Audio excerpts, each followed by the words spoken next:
You may never have heard of Kenema, Sierra Leone, or Arua, Nigeria, but I know them as two of the most extraordinary places on earth.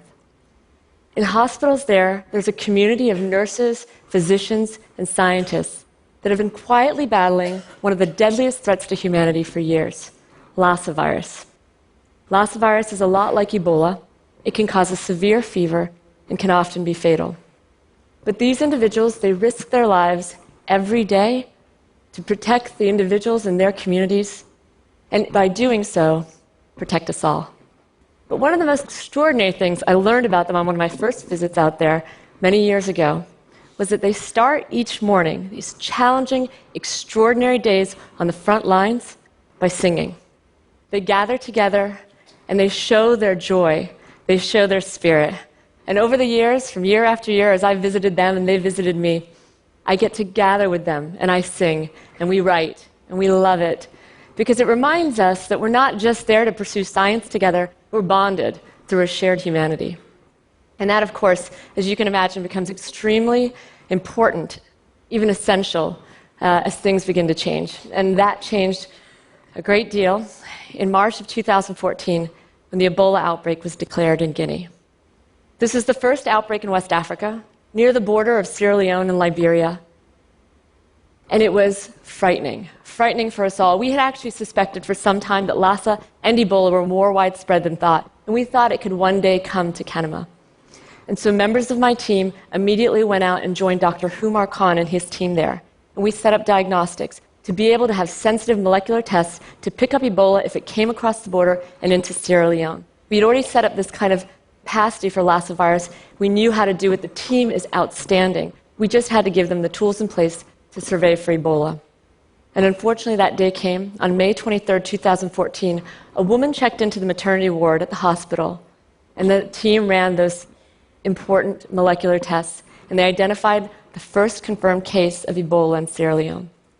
This was an exceptional work that was done. They were able to diagnose the case immediately, to safely treat the patient, and to begin to do contact tracing to follow what was going on. It could have stopped something. But by the time that day came, the outbreak had already been breeding for months. With hundreds of cases, it had already eclipsed all previous outbreaks. And it came into Sierra Leone not as that singular case, but as a tidal wave.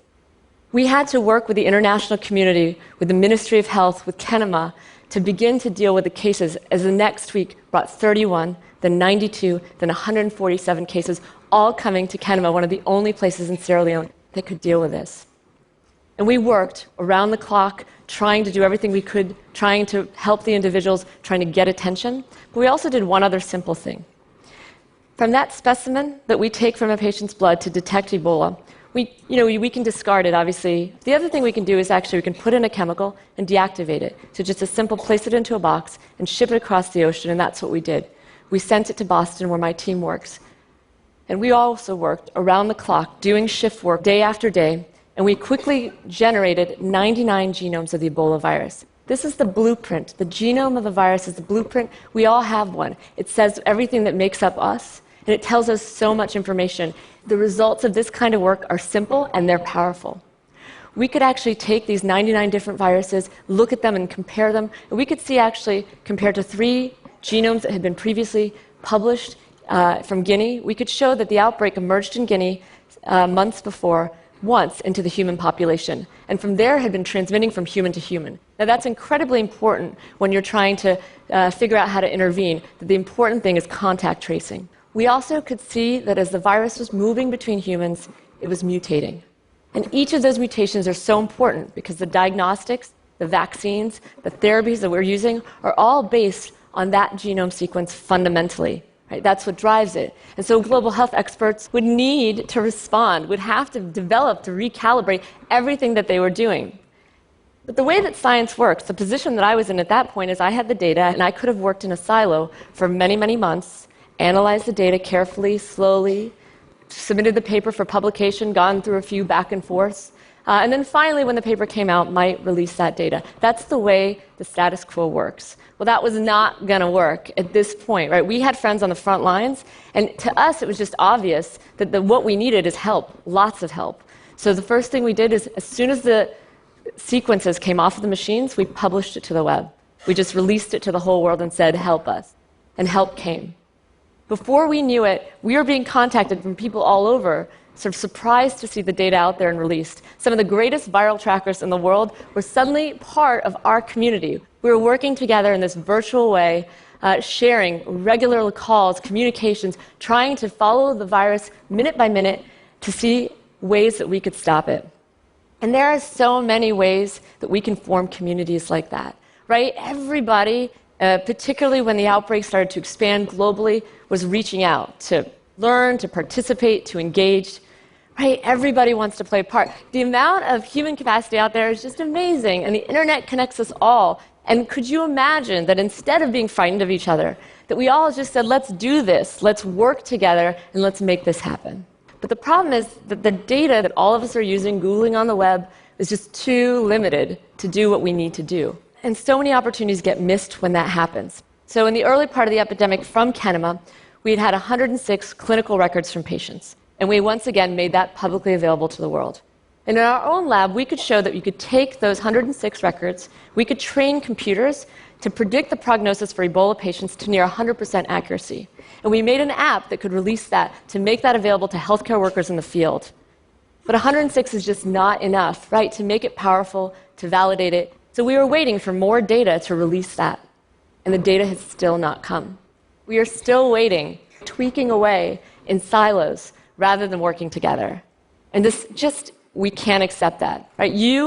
All of you cannot accept that. It's our lives on the lines, and in fact, actually, many lives were lost. Many healthcare workers, including beloved colleagues of mine, 5 colleagues, Balu Foni, Alex Moigboy, Dr. Humar Khan, Alice Kovola, and Mohammed Fula. These are just 5 of many healthcare workers at Kenema and beyond that died while the world waited and while we all worked quietly and separately. See, Ebola, like all threats to humanity, it's fueled by mistrust and distraction and division. When we build barriers amongst ourselves, when we fight amongst ourselves, the virus thrives. But unlike all threats to humanity, right, Ebola's one, we're actually all the same. We're all in this fight together. Ebola on one person's doorstep could soon be on ours. And so, in this place with the same vulnerabilities, the same strengths, the same fears, the same hopes, I hope that we work together with joy. A graduate student of mine was reading a book about Sierra Leone, and she discovered that the word Kenema, the hospital that we work at, the city where we work in Sierra Leone, is named after the Mende word for clear like a river, translucent, and open to the public gaze. And that was really profound for us because without knowing it, we'd always felt that in order to honor the individuals in Kenema where we worked, we had to work openly. We had to share and we had to work together. And we have to do that. We all have to demand that of ourselves and others, to be open to each other when an outbreak happens, to fight in this fight together. Because this is not the first outbreak of Ebola. It will not be the last. And there are many other microbes out there that are lying in wait, like Lassa virus and others. And the next time this happens, it could happen in a city of millions. It could start there. It could be something that's transmitted through the air. It could even be disseminated intentionally. And so I know that that is frightening. I understand that.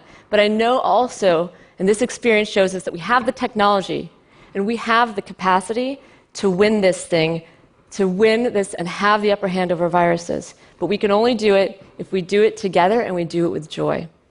And so for Dr. Khan, and for all of those who sacrificed their lives on the front lines in this fight with us always, let us be in this fight with them always.